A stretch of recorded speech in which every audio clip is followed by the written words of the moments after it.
What's up, everybody? Michael Walsh here. This is a video in defense of Demetrious Johnson, in defense of his legacy, in defense of his status as not only the best flyweight to ever live, but in defense of his status as one of the pound-for-pound GOATs in MMA history. Now, this video is going to be a little bit more of a rant than I usually do because I am kind of pissed off about this. I am frustrated hearing what I'm hearing from people. And this is both a blanket message against anyone who happens to be underrating Demetrious at the moment, but it's also a message in response to two specific people, both of whom I like, and those are MMA Che and Jack Slack. Now, this isn't really meant to be like a beef-starting effort on my part because I really like both these guys. I think Che does really good content. I think he's a cool guy. I think his fight breakdowns are excellent. I think when he actually, studies tape and breaks down matchups, I think he does some of the best work I've seen. I've seen videos where he's shown his training footage. He's shown some of his competition, accomplishments and background. He appears to be a very legit MMA practitioner, MMA, hobbyist, we'll say, like a very high-level hobbyist who could go pro as far as I can tell, if he felt like it. And Jack Slack is maybe the greatest mind in fight analysis we have on the internet right now. Like, I've been following Slack's work since before he had the podcast. I mean, I've been following Slack's work for like a good 12 years, I feel like. And I remember when he started the podcast and I was really excited. I was like, sweet, I get to listen to Slack every week. So this isn't like me trying to shit on these guys or start some internet beef, but Jesus Christ, I've been hearing these guys saying stuff about Demetrious Johnson that just needs to be corrected because, this is sort of piggybacking off of other videos I've made in the last week about people's legacies. I made the GOAT list, the top 20 GOAT list, in response to all these YouTubers who are putting out their own GOAT list now, and they're underrating the old champions, including Demetrious. People are putting Pantoja ahead of Demetrious. And I've heard Slack say for a while, or at least kind of, muse that Pantoja might be better than Johnson, might have a better resume than Johnson. I haven't been able to look into it, but I heard that Slack recently kind of doubled down on that sort of stuff because Demetrious made a comment about Dustin Poirier. He said something to the effect of, he described Poirier as having an up and down career. He's since clarified what he said, but I've heard that Slack sort of leapt at Johnson because he said that and criticized Johnson's career. I haven't been able to confirm that because I don't have a Twitter account anymore, and I think this was on Twitter. I've Googled around trying to find any actual reference to what Slack actually said, so I'm not 100% sure. But I've heard him say, like, I'm a Patreon boy, like I listen to Slack on the Patreon, and I've heard him say on the Patreon multiple times, things that are quite critical of Demetrious Johnson's legacy. And I've heard Che as recently as, I think, yesterday, just doubling down, just saying, like, Pantoja's the better flyweight, that he said Demetrious Johnson just beat a bunch of nobodies. Like, this shit is frustrating. And so I had to do a little bit more thorough research to kind of crunch some numbers here for this video because I really want to lay out the facts about what Demetrious has done and the facts about his opponents so that we can maybe put this fucking shit to rest and rate Johnson properly, which, is always subject to debate. I put him at number 4 on my all-time list. And I could see that being higher or lower. I could see you putting him ahead of Jones. I could see you putting him behind certain people, maybe behind an Aldo, behind a Merab, behind a Khabib, perhaps.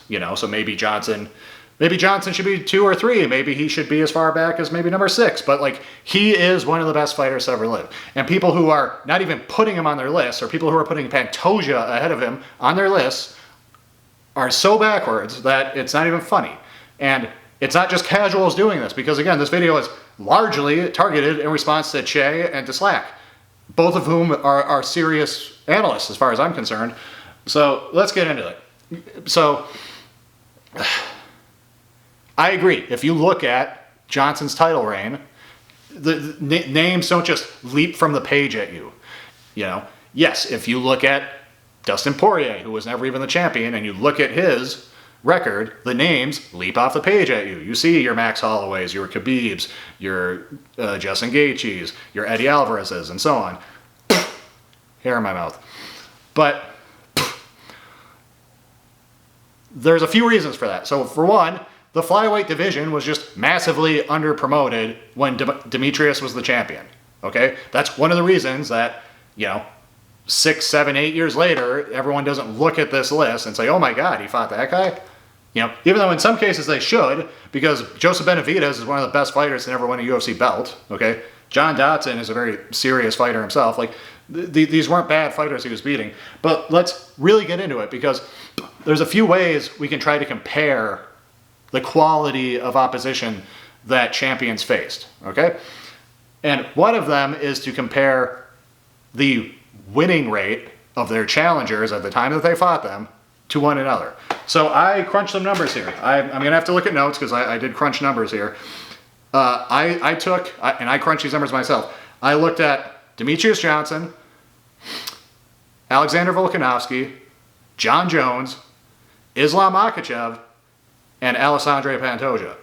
And in each cases, I took the win-loss records of all of their opponents in title fights. I tallied those numbers and I did the math to find out the win percentage. And here's what I found. All right? Demetrius Johnson, his opponents had a collective record at the time he fought them, 180 wins, 39 losses. That's an 82.2% win rate. Okay? Volkanovski, 142 wins, 31 losses. That's an 82.1% win rate. So virtually identical, but slightly higher for Johnson's opponents. Okay, so virtually identical, but slightly higher for Johnson than Volk. John Jones, collective record, 319 for wins, 74 losses, 81.4% win rate. So slightly less. 81.4 versus 82.1 and 82.2. Okay, so of the three, virtually identical, but narrowly, Demetrius Johnson's opponents had better win rates than Volkanovski and Jones. Now, the one with the best of the ones I compared was Makhachev, because his opponent's collective record, 133 wins, 24 losses. That's 84.7, which is still 84 versus 82 ain't much of a difference, but he does have the lead. And yeah, Volk is doing the heavy lifting there, because Volk was 25-1 and 26-2 in their two fights. But nevertheless, those are his records. So good for him. He had the best of the bunch. Pantoja, who everyone's saying is better than Johnson, the worst of the bunch. 94 wins, 28 losses for his opponents, which is a 77% win rate versus 82. That's a 5% difference in win rate, okay? So that's that metric, okay? Now, let's look at a different metric. Let's look at what their backgrounds were. Because Demetrius Johnson, people are acting like he just fought nobodies, and yet MMA Che, for example, will praise Islam Makhachev because he's beaten this diverse skill set of opponents, which he has. But I've discussed in a previous video how even that's overstated, because Che is really high on the fact that Makhachev beat Davi Ramos, who's like an Abu Dhabi champion, I believe. But in that fight, no grappling happened. He couldn't take Ramos down. And then in the third round, he drops him with a knee and lands some ground and pound. That's the grappling that happens. So, that didn't show that he had this great grappling superiority to this jiu-jitsu guy, and that he could force his grappling on this jiu-jitsu guy. Demetrius Johnson fought Wilson Hayes, who was a IBJJF world champ at brown belt. Johnson is the lone guy to submit Wilson Hayes. Submitted him, okay? Didn't drop him with a knee, lands some ground and pound, submitted him after thoroughly out-grappling him. And yeah, he beat him up a bit, he wore him down a bit. He didn't just come out and insta-sub him like Damian Maia did against Carlos Condit or something like that. But still, he submitted him. And that's just jiu-jitsu. I've got a list here. Let's just look at what his opponents have done. These are Demetrius Johnson's opponents in title fights. Ali Bagutinov, silver medal at the Worlds in Combat Sambo. Silver medal. Tim Elliott, junior college national champion. Henry Cejudo, Olympic gold medalist. John Moraga, D1 All-American wrestler. Wilson Hayes again, IBJJF world champ at brown belt. Okay, that's Sambo, that's wrestling, that's jiu-jitsu. He beat these guys. He also beat different kinds of strikers, Kyoji Haraguchi, legit karate guy. Joseph Benavidez, legit boxer wrestling. He beat him after he improved under Dwayne Lugvid's tutelage at Team Alpha Male. Like, he beat him after he was streaking after he came in. Did Johnson. Johnson knocked him out. He fought John Dodson, who, maybe not the most crafty, not the most nuanced striker, but nevertheless, a southpaw blitzer who's going to take your head off. That's its own challenge, to beat that guy, to beat a guy like Benavidez, to beat a guy like Horiguchi, like, that's a good array of strikers to have to take out. And to beat all these wrestlers, these grapplers, these jiu-jitsu guys, sambo guys. Like, this is a pretty impressive array of backgrounds, array of martial arts styles to have to beat, and Johnson comfortably beats all these guys. Okay? Also, like, we're downplaying these guys' wins. We're saying, like, Pantoja's beating so much better people. A few things about that, because people will look at Johnson's resume and they'll be like, oh, he beat Chris Carriazo. Who the fuck is that? He beat Ali Bagutinov. Who the fuck is that? Meanwhile, Pantoja is fighting Steve Ercek and barely beating him, winning a very controversial split decision. He's beating Kaya Sakura in his UFC debut. Like, and those are his second and third defenses. Yeah, Johnson's got some weaker names on his resume, but that's because he cleared out the whole fucking division. That's what happens. You run out of people. That Merab is dealing with that right now. Merab is fighting Sandhagen. Not because Sandhagen deserves it. Not because Sandhagen has had this career reinvention. It's just because he's still pretty highly ranked and Merab hasn't fucking beaten him yet. And the division's like getting a little stale. So that's what's happening. And that's what happened to Johnson. So to bring that up is horseshit. And look at GSP. GSP has Matt Serra on his fucking resume. He has Dan Hardy on his resume. Josh Koscheck, is Josh Koscheck like really that much better than like the average guy on Demetrius's title reign? Get serious. And I'm also going to defend that era of contenders by just comparing how they did at bantamweight or against the subsequent flyweights. Okay? Got some notes here again. So looking at how they did against the kind of the next wave, I talked about this in my GOAT list video because I had Figueiredo at 19. His first loss was against Formiga. And yeah, I didn't hold it against him too much because most people don't look at Formiga as being the better flyweight than Figueiredo. But nevertheless, he did beat him. And immediately after that, Formiga got knocked out by Benavidez. Formiga lost to Henry Cejudo. And that was early. Cejudo was coming off of a win over Formiga when he was 10-0 and fought Demetrius for the first time. Okay? Benavidez beat Alex Perez. Who's that part of that next wave, part of that more Moreno, Figueiredo, Pantoja, like part of that wave. He beat him. John Lineker. Had a lot of success. Like, John Lineker went up to bantamweight. He beat Rob Font. He beat Chito Vera. He arguably beat an upcoming Sandhagen. Okay? Now, he never fought Johnson, and the reason he never fought Johnson was because Bagutinov beat him. Bagutinov is one of the names that people shit on the most alongside like Chris Carriazo. Bagutinov was coming off of the win over Lineker, and that's when he fought Johnson, and Johnson wiped the floor with him. Okay? John Dodson, same thing, he knocks out a young, kind of catches a young Dillashaw. I'm not going to rank that too highly, but he did it. Has multiple split decisions, two of which he loses, very close, one of which he wins. But he beats Munoz, almost beats Lineker, and we were just talking about what Lineker did up at bantamweight. And he split decisions, a prime Marlon Moraes during that streak where he knocks out Sterling, prime Marlon Moraes, split decision. These guys' resumes are not looking bad when you compare them to the adjacent weight class and we compare them to the new wave of people. Sure, they ultimately lose because they age out, like Benavidez ultimately gets finished twice by Figueiredo, as you'd expect. That's Figueiredo beating the old guard. But how does any of this add up to that generation of flyweights just being a pile of dog shit? How? And another thing, and this is something, I even parroted this in my GOAT list video as a knock against Johnson.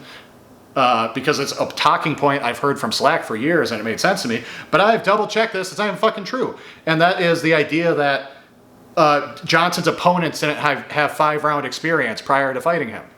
Okay, because that was the argument, was that, hey guys, since the flyweight division is massively underpromoted and none of the contenders get main event fights prior to fighting for a belt, that means Johnson has all of this 5-round experience and none of his opponents do, so he has this big advantage. And that seemed like a fair argument to me. Again, I echoed that argument in my GOATless video, but I've checked into that, it's not even fucking true. Here's a list of guys that had 5-round experience before they fought Demetrious Johnson. Benavidez, Bagutinov, Wilson Higgs, Tim Elliott, John Dodson. Like, those guys all had 5-round experience. And that's because, you know, some of them fought for belts in regional promotions, some of them fought, you know, Benavidez fought Dominic Cruz for 5 rounds. Like, this doesn't stand out compared to other champions as far as how much 5-round experience their opponents have. Okay, it just doesn't. And this is, you know, and bear in mind, some other champions fought in an era when you didn't get 5-round fights unless it was a title fight. Main events didn't get 5-round fights. Like, GSP came up in an era when 5-round non-title fights weren't a fucking thing. Non-title fight main events were 3 rounds. Okay? Now, he still fought guys who were former champs or champs in other organizations, so he still had plenty of opponents that had 5-round experience. But it's not like all his contenders got 5-round fights. Okay? You weren't guaranteed one just because you were fighting in a #1 contender match at welterweight. Okay? So, like, let's be fucking fair here. Okay?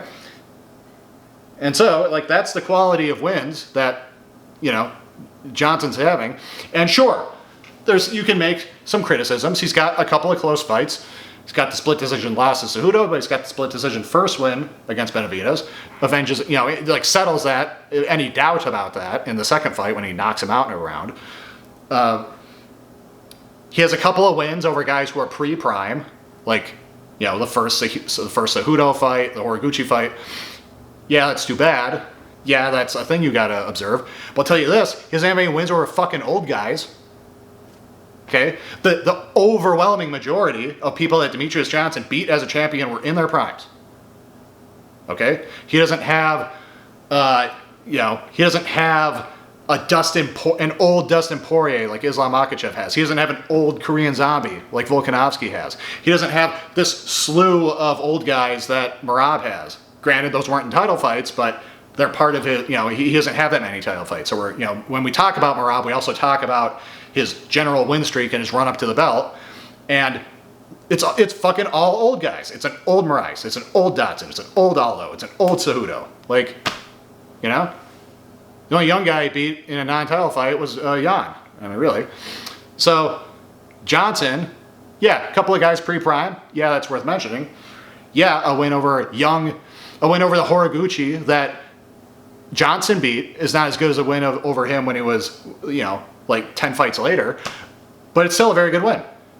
It's still it's still this long reign against this massive diversity of styles, and look at how he's winning. He's lopsidedly winning decisions, and they can be striking decisions, clinch, you know, decisions where he's working in the clinch, decisions on the ground. He's finishing guys. He's knocking out Joseph Benavidez with 1 punch. He's finishing Cejudo with a knee to the body. He's armbarring guys. He's getting guys in Kimuras. He's got that suplex to armbar, of course, against Ray Borg. Like, look at how he's winning. And even his post-prime career, even his post-UFC career, Adriano Moraes is like is a proper bantamweight, okay? And I know Slack even complains about that because Slack is like, oh, but Matt Hume has all these connections in one, so how could you expect the favoritism to be against Johnson? Like, it doesn't make sense to complain about that.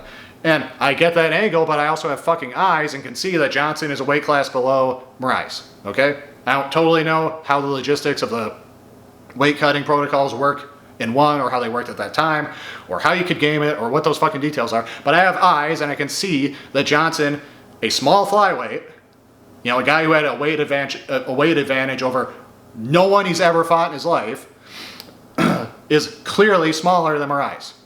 A young piss and vinegar, you know, full of piss and vinegar, young guy, dangerous guy, finisher, Moraes, loses to him once, avenges it twice. You know, look at that knee he took him out with in, I think, the second fight. Like,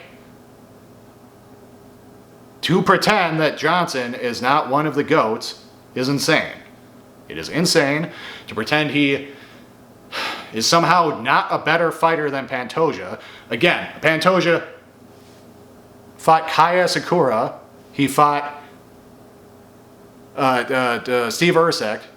You know, even Kai Kara France. Like, did any of us even want Kai Kara France to fight for the belt? He fought for the belt because Pantoja had already fought most of the top guys. It's just like Sandhagen fighting Merab. Okay? And most of us wanted instead of that fight and instead of the O'Malley rematch, most of us wanted to see Pantoja go up and fight Merab. You know, didn't get it, but that's because they were already starting to clear out the division. And that's why you get someone like Kai Kara France fighting for a belt. And yeah, it was a great win. Yeah, it adds to his legacy. But do you think 10 years from now we're going to look back at Steve Ercek, at Kai Kara France, at Kaya Sakura, and just be like, oh, wow. Can't fucking believe it. What great names. They just leap off the fucking page at me. You know?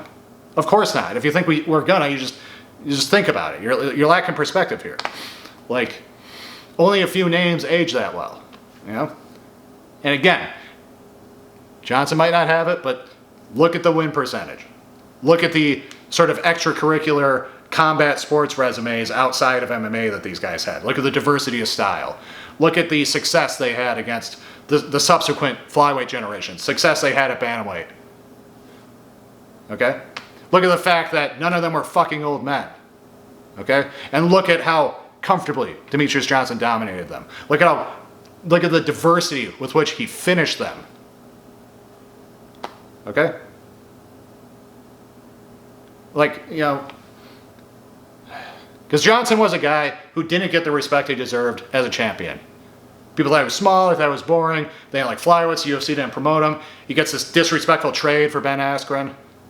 Getting respect afterwards. Getting respect, you know, post-championship in the UFC. Getting respect in retirement. But now, suddenly, disrespect again. And disrespect not from casuals, but from serious analysts. You know, like, fucking ridiculous. Come on, guys. Like, this is a wrap, but it's also an olive branch to just think about what we're saying here, okay? Think about what we're saying about one of the GOATs.